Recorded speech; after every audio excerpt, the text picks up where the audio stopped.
A key component of the modern world economy, the chemical industry delivers products and innovations to enhance everyday life. It is also an industry in transformation, where chemical executives and workers are delivering growth and industry-changing advancements while responding to pressures from investors, regulators, and public opinion. Discover how leading companies are approaching these challenges here on The Chemical Show. Join Victoria Meyer, president of Progressio Global and host of The Chemical Show, as she speaks with executives across the industry and learns how they are leading their companies to grow, transform, and push industry boundaries on all frontiers. Here's your host, Victoria Meyer. Hi, welcome back to The Chemical Show. This is Victoria Meyer, your host. This week's episode is a solo cast. I'm going to be sharing my insights and reflections from the AFPM International Petrochemical Conference, which was held in San Antonio during the last week of March. There were thousands of attendees present, both registered and, as we know, many unregistered, and people just there for meetings with business partners, suppliers, customers, and other activities going on that week. I actually had the opportunity to host a live Chemical Show podcast panel event, Partnering for Plastic Circularity. That's going to be getting published within the next week. So stay tuned and look for that episode. And then, of course, with the thousands of people, I heard a lot of things. And so I really wanted an opportunity to share with you my reflections on the conference and what the themes were coming out of it, and have that opportunity. With thousands of people in attendance, I heard a lot of things. And so this episode is really an opportunity to share my reflections and some of the insights and themes that came through from that conference. Starting off with the first one, and this is really maybe the overarching theme and insight I picked up during that conference, which is the chemical industry is in the process of setting a new equilibrium or a new normal, right? So the industry has always been quite cyclical, on a steady growth path, really, for the past decades, maybe even 100 years, we might say. And yet we are at an inflection point, right? So there's a number of drivers that are influencing the industry and how we progress forward. So some of those drivers are geopolitics, changing consumer buying behaviors, and then, of course, corporate behaviors. When we look at what's going on for the last 3 years, the disruptions of the past 3 years are really just that, disruptions, right? So everything from the influence of the COVID pandemic, the Russia-Ukraine conflict, significant supply chain disruptions, all of which have driven certain behaviors, results, opportunities in the chemical industry.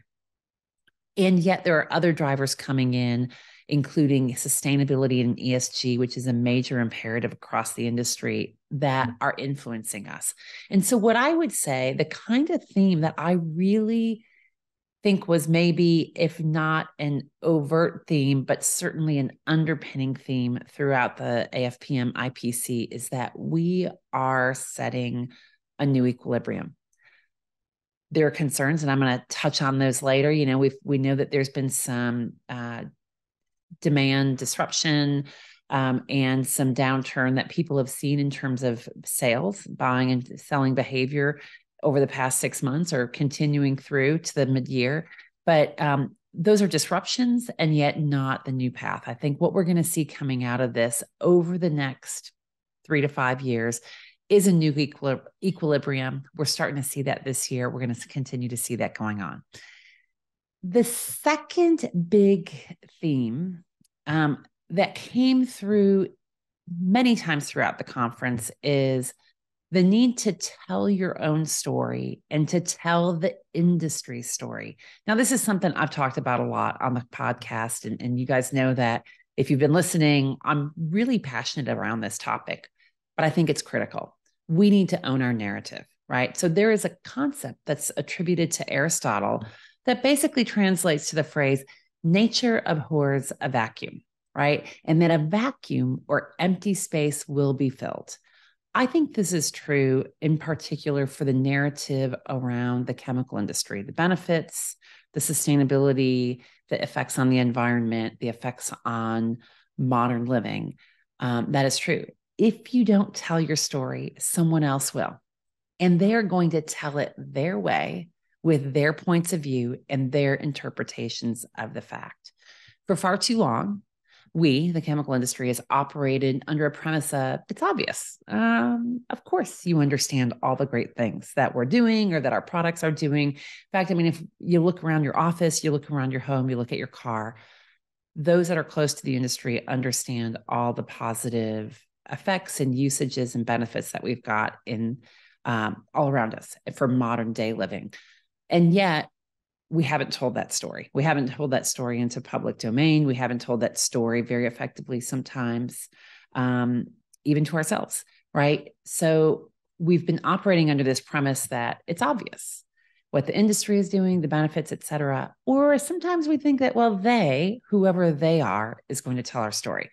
The reality is we are they, and we need to tell our story. This theme came up tell your story came up several times. So I had the opportunity to join a luncheon where Lark Williams, who is the United States lead plastics negotiator for the UN Plastics Treaty, spoke. And she is representing the US and the industry on this plastics treaty, which is going to be in effect over the next couple of years, potentially, if it gets alignment. Of course, alignment across 180 countries is not easy. She is taking insights and taking things forward. One of the things that she's there for is to ensure that we have a seat at the table, right? So we need to participate to ensure that any global policies that are enacted make sense for the US and for others, and that we keep the options open for innovation, future opportunities. The fact that we don't have all of the solutions today for what we're going to need in 10, 15, 20, 25 years, right? But one of the things that was asked and that she kind of said is, how can the industry help? Share your story. Share the story of the success, innovation, and the impact of chemicals. So that's one example there. On the CEO panel, so there was a panel hosted by AFPM that featured 4 CEOs from across the industry. One of the questions, or kind of the subtext of one of the questions, was how do we attract people to the chemical industry? How do we ensure we get the right talent and the right resources in the industry? The answer there, tell your story. Tell the story of the opportunities, the innovations, the ability to make a difference that new entrants into the industry will bring and will have and provide. And then thirdly, on the panel, Partnering for Plastic Circularity, which I hosted, one of the comments as we kind of wrap things up that came through from each of the panel participants was that we need to be part of the narrative, right? Be an advocate for the industry, be an advocate for the benefits of plastics. It was a plastics-focused panel. Ensure that your locales, your local governments, et cetera, understand the importance of advanced recycling or chemical recycling, and ensure we're telling the story of why we do what we do. So I think that was one of the other key themes that came through when I talked to different people across the industry, when I participated in some of the events that AFPM sponsored, was tell your story, tell the industry story, own the narrative. And that's my second big theme coming out of this. Now, I got a sidebar for you. I don't often sidebar on the podcast, but many of you know, some of you don't. My main business, Progressio Global, is a consulting business, and we advise chemical companies on how to create sustainable growth through understanding what their customers and their customers' customers truly value, and really connecting with their brand value story, right? Because again, if we understand what's valuable, if we understand what we bring to the table that's valuable, we control the narrative, we control the story, and together we get great results. So if you're not sure that your customers or business partners really value or what they value and how to make that connection back to what you do and how you're doing it, and using that insight to create your sales and marketing narrative, reach out, set up a call, message me on LinkedIn, send me an email, go to my website, and we can talk more about that. Okay, sidebar over. Coming back into some of the details, the rest of the story of the insights and reflections from the AFPM IPC. Certainly a hot topic of conversation was the demand decline that we've seen, starting at the tail end of 2022 and here into the first half of 2023.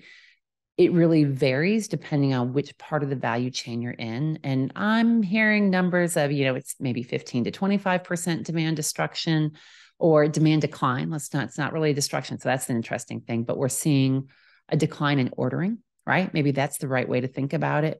Up to 40% decline in some areas versus 2022 at the same time, or 2021. The result of this is really due to inventory adjustments and less so about a structural demand change. So that's one thing. I think there's a view across the industry that this is temporary and not long-term. Although going back to my first key theme of we are setting a new normal and setting a new equilibrium, there's probably going to be some adjustments across the industry. But by and large, there's an expectation of this demand decline, and it was definitely the topic of conversation, is impacting companies. What do we see going on there? So one is the economic environment, right? Inflation. We've all seen that, and it's hit us personally. The effects of Russia, Ukraine, which has been really significant, in particular in Europe. But again, we are a globally connected industry, so it affects us all. And then the effects of China and China's complete lockdown during COVID to the reopening. And I think we're still waiting to see what the full effects of China's reopening are. That's definitely been part of the demand and the ordering story. Let's call it that. Because again, back to the whole, there's an assumption and a belief that demand is steady. It's really the buying behaviors that have changed.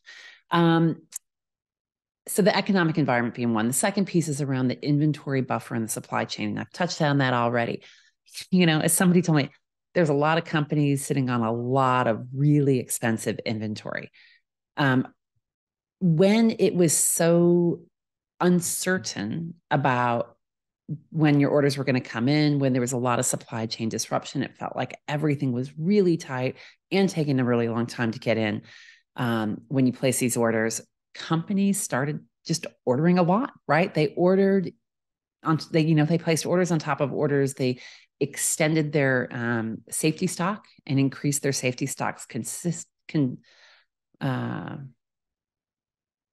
they increased their safety stocks significantly. And there was the whole question around fulfillment. So what we're seeing now is that supply chain and logistics have really lined out, have gotten more steady and more certain, and the value chain is resetting. People are working their way through inventory. They're assessing where they are. It's definitely impacting sales here in the first half of 2023, but the expectation that it levels out and lines out. Now, I think what's interesting is in some cases, there may very well be a net demand decline and reset.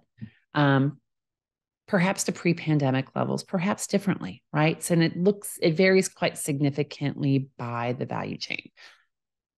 Individual consumer behaviors are changing, right? So if I think about the cleaning value chain, right?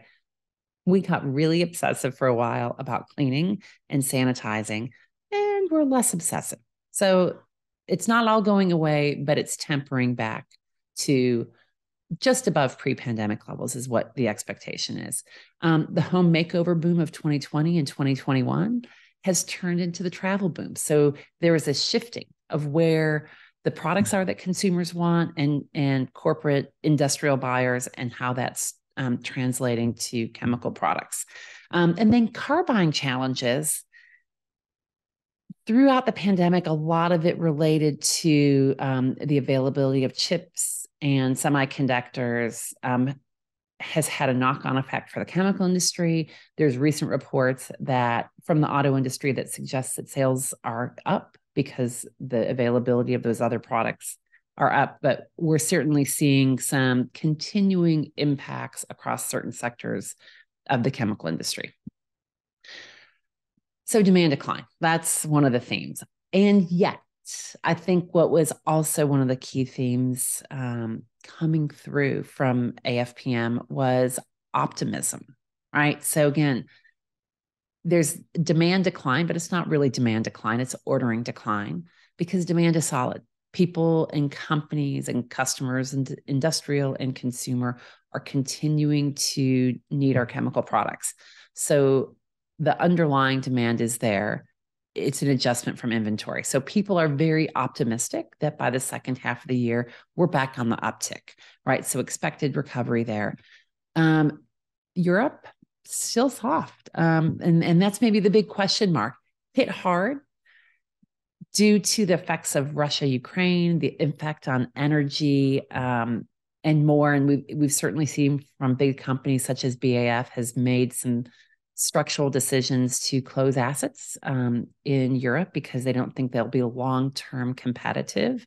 And so there's an aspect of short-term, long-term behavior going on in Europe, still soft, but solutions are underway. And I would even categorize Europe as cautiously optimistic, but a lot of work to be done still. Work to be done.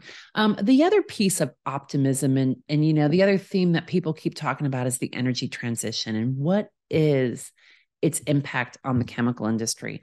Certainly across some value chains, there's an impact when we think about reducing the amount of oil production, the amount of refinery products that feeds into certain parts of the chemical industry.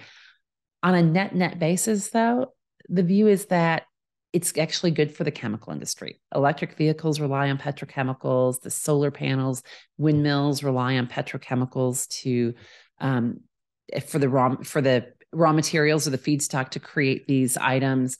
And then significant investment and focus and innovation across the value chains, in particular areas, carbon capture, hydrogen, and more. So I think what we're hearing and what we're seeing, and I was feeling, was actually optimism. In some places, cautious optimism, but definitely optimism about what the future of the chemical industry is. And my fifth theme here is global markets and local impacts. Certainly the effects of China and the effects of the Russia-Ukraine conflict were on the minds of executives. There's a lot of talk of localization, and we've been seeing this across the media.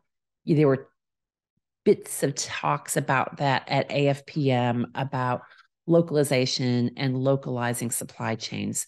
And yet this recognition that our global supply chains are still really critical and that China is still critically important, right? As a trading partner, not just for chemical products, but for finished goods, et cetera. One of the themes that's really coming through, and we've been seeing this, and I think we're seeing even more now, is the China for China strategy. One of the themes that we're seeing is a China for China strategy. And Lori Ryerkirk of Celanese during the CEO panel noted that, in the case of Celanese, a third of their sales and a third of their production are from China, and yet less than 10% of product is exported from China.